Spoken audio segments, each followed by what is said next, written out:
আমাদের যে হলফনামাটা ছিল কিংবা আমাদের মনোনয়ন যে আমরা দাখিল করেছিলাম, সেখানে যে আমাদের আয়কর রিটার্ন, এই বিষয়গুলো সবগুলো মেজর। ত্রয়োদশ জাতীয় সংসদ নির্বাচনের উত্তাপ যখন তুঙ্গে, তখন বাংলাদেশের রাজনীতিতে গত কয়েকদিন ধরে কেবল একটাই আলোচনা, হাসনাত আবদুল্লাহ কি তবে সত্যিই বিএনপিতে যোগ দিচ্ছেন? সামাজিক যোগাযোগ মাধ্যম থেকে শুরু করে চায়ের দোকান, সব থেকেই গুঞ্জন ছিল জাইমা রহমানের এক ফোনেই কি ইতিহাস বদলে দিচ্ছেন এই তরুণ নেতা। কিন্তু বিশাল গুঞ্জনের মুখে এবার সরাসরি মুখ তুললেন বৈষম্য বিরোধী ছাত্র আন্দোলনের অন্যতম কাণ্ডারি ও এনসিপি নেতা সার্জিস আলম।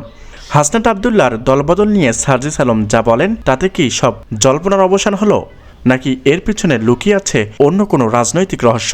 বিস্তারিত থাকছে আজকের এই প্রতিবেদনে। দর্শক, 2026-এর নির্বাচনের আগে দেবিদ্বার আসন থেকে শাপলাকলি প্রতীককে লড়ছেন হাসনাত আবদুল্লাহ। সেখানে বিএনপি প্রার্থী না থাকায় এক ধরনের রাজনৈতিক শূন্যতা তৈরি হয়েছে। আর এই সুযোগে একটি চক্র পরিকল্পিতভাবে রটিয়ে দেয় যে হাসনাত আবদুল্লাহ নাকি গোপনে বিএনপিতে যোগ দিচ্ছেন।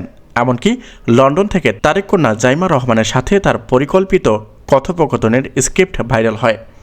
সাধারণ ভোটারদের বিভ্রান্ত করতে দাবি করা হচ্ছিল হাসনাত আবদুল্লাহ এখন 10 দলীয় জোট ছেড়ে ধানের শীষের স্বার্থে।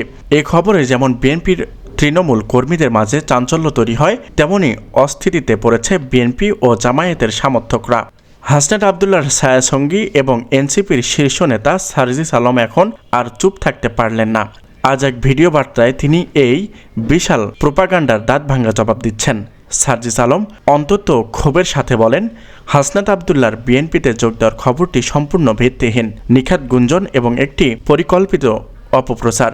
তিনি আরও যোগ দেন, যারা নতুন বাংলাদেশের স্বপ্নকে নস্যাৎ করতে চায় তারাই সব মিথ্যা ও তথ্য ছড়িয়ে বিভ্রান্ত তৈরি করছে। হাসনাত আবদুল্লাহ তার আদর্শে অটুট আছেন এবং 10 দলীয় জোটের সমর্থনেই শাপলাকলি প্রতীক নিয়ে লড়বেন।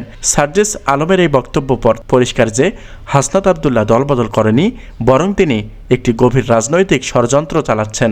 বিশ্লেষকরা বলছেন, হাসনাত আবদুল্লাহর ক্রমবর্ধমান জনপ্রিয়তা এবং দেবিদ্বার থেকে অপ্রতিদ্বন্দ্বী হয়ে ওঠা অনেকেরই মাথা ব্যথার কারণ। তাকে বিব্রত করতে এবং ভোটারদের মনে অবিশ্বাস তৈরি করতে দলবদলের মতে স্পষ্টকাতার ইস্যু বেছে নেওয়া হচ্ছিল।